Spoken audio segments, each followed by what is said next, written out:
एक दिन एक बुजुर्ग डाकिये ने एक घर के दरवाजे पर दस्तक देते हुए कहा, चिट्ठी ले लीजिए। आवाज़ सुनते ही तुरंत घर से एक लड़की की आवाज़ गूंजी, अभी आ रही हूँ, ठहरो। लेकिन लगभग 5 मिनट तक जब कोई ना आया, तब डाकिये ने फिर कहा, अरे भाई, कोई है क्या? चिट्ठी ले लो, मुझे और बहुत जगह जाना है, मैं ज़्यादा देर इंतज़ार नहीं कर सकता। लड़की की फिर आवाज़ आई, डाकिया चाचा, अगर आपको जल्दी है तो दरवाजे के नीचे से चिट्ठी अंदर डाल दीजिए, मैं आ रही हूँ, कुछ देर और लगेगी। जब बूढ़े डाकिये ने झल्ला कर कहा, नहीं, मैं खड़ा हूँ, रजिस्टर चिट्ठी है, किसी का हस्ताक्षर भी चाहिए। तकरीबन 10 मिनट बाद दरवाज़ा खुला। डाकिया इस देरी के लिए खूब झल्लाया हुआ तो था ही, अब उस लड़की पर चिल्लाने ही वाला था, लेकिन दरवाज़ा खुलते ही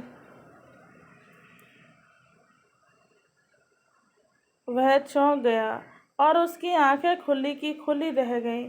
उसका सारा गुस्सा पल भर में फुर्र हो गया। उसके सामने एक नन्ही सी अपाहिज कन्या, जिसका एक पैर नहीं था, खड़ी थी। लड़की ने बेहद मासूमियत से डाकिये की तरफ अपना हाथ बढ़ाया और कहा, दो मेरी चिट्ठी।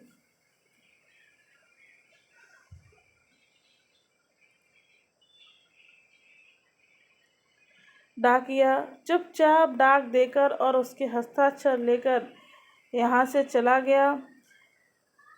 वो अपाहिज लड़की अक्सर अपने घर में अकेले ही रहती थी। उसकी माँ इस दुनिया में नहीं थी और पिता कहीं बाहर नौकरी के सिलसिले में आते जाते रहते थे।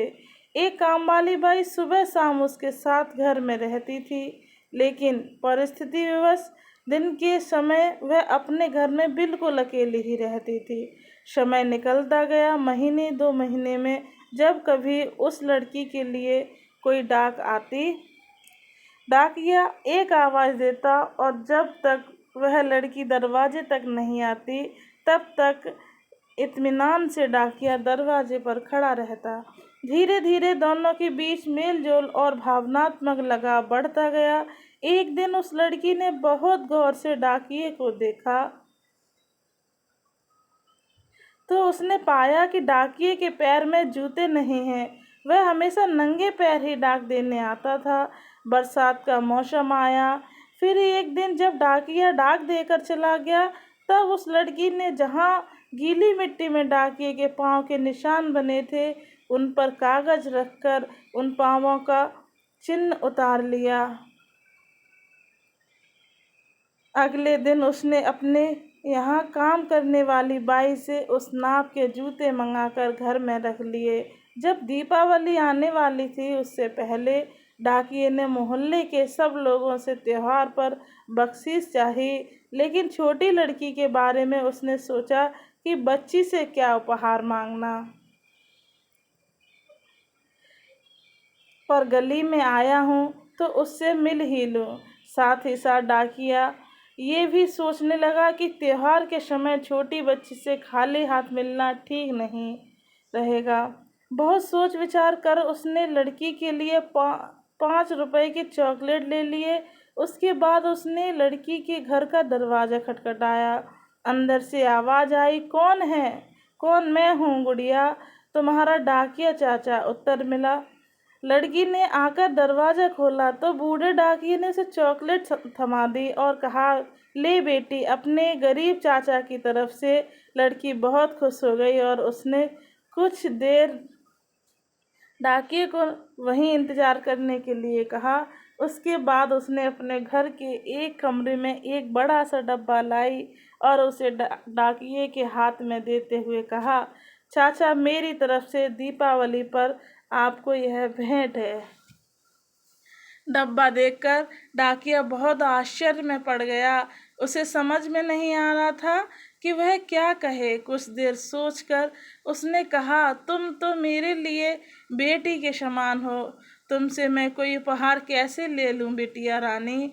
लड़की ने उससे आग्रह किया कि चाचा, मेरी इस गिफ्ट के लिए मना मत करना।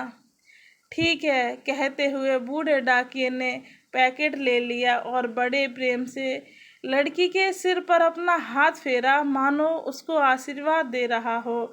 बालिका ने कहा, चाचा, इस पैकेट को अपने घर ले जाकर खोलना। घर जाकर जब उस डाकिये ने पैकेट खोला तो वह आश्चर्यचकित रह गया, क्योंकि उसमें एक जोड़ी जूते थे। उसकी आंखें डबडबा गईं। डाकिये को यकीन नहीं हो रहा था कि एक छोटी सी लड़की उसके लिए इतना फिक्रमंद हो सकती है। अगले दिन डाकिया अपने डाकघर पहुंचा और उसने पोस्टमास्टर से फरियाद की कि उसका तबादला फौरन दूसरे इलाके में कर दिया जाए। पोस्टमास्टर ने जब इसका कारण पूछा तो डाकिये ने वे जूते टेबल पर रखते हुए सारी कहानी सुनाई और भीगी आंखों और रूंधे गले से कहा, सर, आज के बाद मैं उस गली में नहीं जा सकूंगा। इस छोटी अपाहिज बच्ची ने मेरे नंगे पाँवों को तो जूते दे दिए, पर मैं उसे पाँव कैसे दे पाऊंगा। इतना कहकर डाकिया फूट फूट कर रोने लगा। आपसे निवेदन है, हमारे वीडियो को लाइक और चैनल को सब्सक्राइब जरूर करें। धन्यवाद।